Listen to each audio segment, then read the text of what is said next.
எந்த நோக்கத்திற்காக ஆம் ஆத்மி தொடங்கப்பட்டுச்சோ அந்த நோக்கத்திலிருந்து விலகிருச்சு. ஊழல் எதிர்ப்பு என்பதை மட்டுமே பிரதானமாக வச்ச ஆம் ஆத்மி இன்னைக்கு ஊழல் கட்சியா மாறிடுச்சு. இதை குற்றச்சாட்டை வச்சிருப்பது ஆம் ஆத்மிக்கு ஏதோ தொண்டை வச்சா போல சுவாதி மலிவால் 18 ஆண்டு காலமாக கூடவே இருந்து ஊழல் குறித்து நாடெங்கிலும் நாடாளுமன்றங்களிலும் பேசிய சுவாதி மலிவாலே ஊழல் கட்சியாக ஆம் ஆத்மி மாறி போச்சு. ஆம் ஆத்மியில தான் இந்தியாவிலே அதிகமான ஊழல் நடக்குது அப்படிங்கிற குற்றச்சாட்டை முன் வச்சிருக்காங்க. இது பஞ்சாப் தேர்தலில் நேரடியாக எதிரொலிக்கும். ஏன்னா இந்த ராகவ் சத்தா பஞ்சாபினுடைய ராஜ்யசபா உறுப்பினர், 63 பஞ்சாப் எம்எல்ஏக்கள், கரண்ட் சிட்டிங் எம்எல்ஏக்கள் இவருக்கு பின்னாடி நிற்கிறாங்க. 2027 தான் தேர்தல் வரப்போகுது. ஆனா அதுக்கு முன்னாடியே ஆட்சி கவிழலாம், இல்ல உடனடியாக தேர்தல் வைக்கப்படலாம், எப்படி வேணா நடக்கலாம் அப்படிங்கிற சூழலுக்கு தள்ளப்பட்டிருக்கு. பெரிதா வரப்போகுது இந்த கட்சி.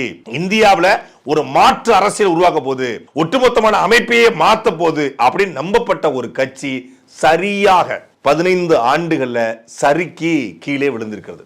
இதுல மிக முக்கியமா பார்க்க வேண்டியது என்னன்னா, ஏன் இந்த ஆம் ஆத்மி சறுக்குச்சு? ஏன் ஒரே நாள்ல 7 ராஜ்யசபா உறுப்பினர்கள் போறாங்க? 63 எம்எல்ஏக்கள் பிஜேபிக்கு வர்றதுக்கு ஏன் தயாரா இருக்காங்க? எப்படி இது சாத்தியப்பட்டுச்சு அப்படின்னா, ஆபரேஷன் லோட்டஸ்னு ஒரு பெரிய டீமை போட்டு பிஜேபி ஒரு பக்கம் வேலையை பார்த்திருக்கு.